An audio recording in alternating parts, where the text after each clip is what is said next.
My final thoughts on the Godox AD100pro, and just want to do kind of a small review and let y'all know about some important things I think you need to know about.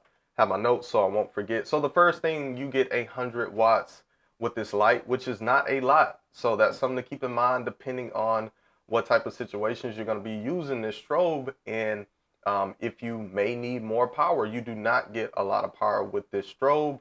So just something to think about. The price of this comes in at $299, which I think is kind of steep for a 100-watt light. Just my opinion. I think that's a pretty steep price for what you're getting as far as power output, when you could just get something like the Godox AD200, which is 200 watts, or just get a bigger strobe than that, like the 400 Pro. So just my thoughts on that. As far as the battery life with this, you get 360 full power flashes. So Godox, the batteries are always really good, so you could use this light for a pretty long time. So just some quick pros about this light. As y'all can see, this light is super small. It's about the size of a soda can. So it's just very small. They call it a pocket flash. Just very portable.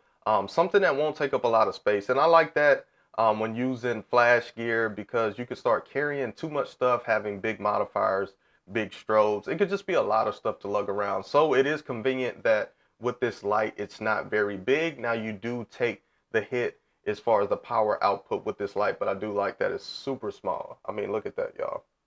It's like a soda can. So I love the size of this strobe. So another thing about this, you can use this with the AKR1 kit. So if you are a V1 user and you use those accessories, you can also use them with the AD100pro. So they're just small modifiers and gels, I think the grid and the barn doors. So just different accessories that you could use with this. So if you already have that, that comes in handy, that you could use that with this flash also.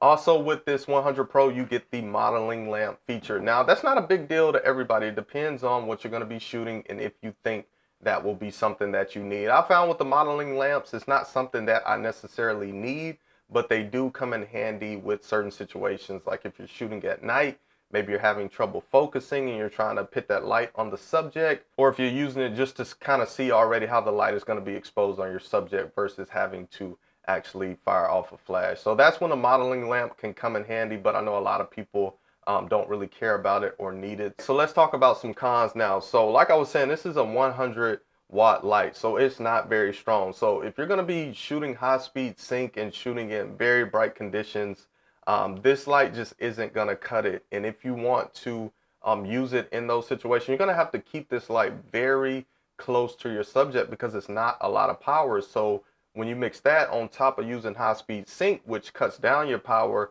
you have to keep this very close to your subject. And then in certain situations, depending on your settings and how bright it is, you still won't be able to get the exposure that you want because it's just not a very strong light. Me personally, I shoot in a lot of outdoor bright conditions. So for me, I probably won't use this a lot for that. This is more so for a photographer that's shooting in a controlled setting, maybe a studio photographer, or using it, you know, as a rim light, just a kicker light or something like that. But using this as your main key light, I just think it's better options with the 200 and the 400. I don't think that's what it's made for, first of all, but I think it's more so as an accessory light. You know, maybe you want a bounce light or just use it as a rim light. I think this is a great option, and it's super small.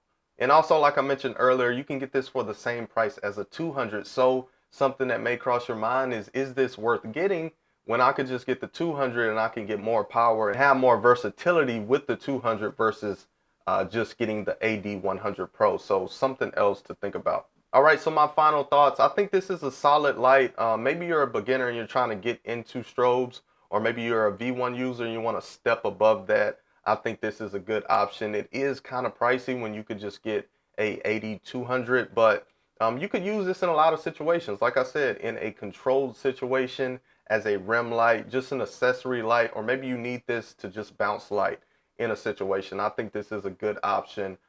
It just really depends on your budget and if you're willing to spend $300 for this, or if you want to go a different route and get something else like the 200 or 400. But it is a solid light. I'm happy to have it. So shout out to Godox for sending me this. And if you want to learn more about flash photography, check out my series on my channel where I cover a lot of different things when it comes to off-camera flash. I'll link that series in the card up top. Thank you for watching this video. Be sure to hit the thumbs up if you enjoyed it. Subscribe for more videos. I will see you on my next video. Peace.